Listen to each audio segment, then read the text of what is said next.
Hi, my name's Tim, and this is my project for the end of semester. I currently work at Godwin Plumbing and Hardware and was actually approached by one of the owners to create a spreadsheet that could hold customer information, different parts, and the orders that the showroom consultants place. So that way it's easier to track, and more than just the showroom consultants can access it.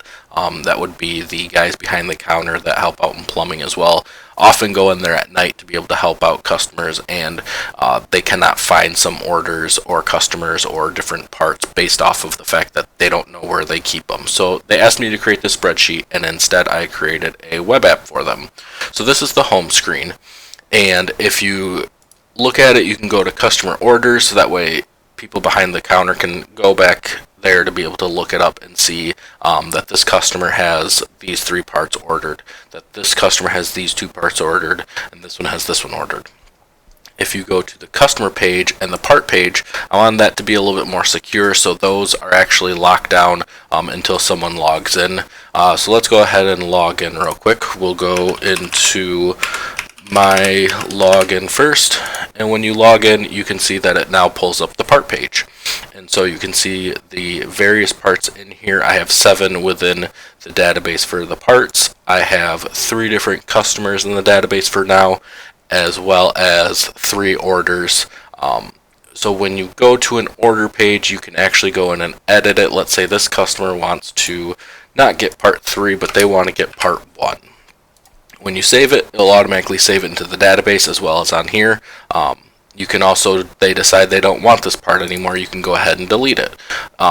When you go to the customer page, I wanted to have this be a little bit more secure as well, and so I don't have all of their information on here. It just has their first name, last name, and email.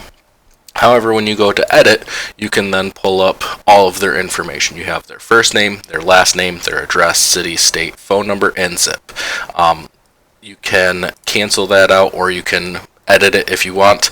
And then the 4th page would be the part page.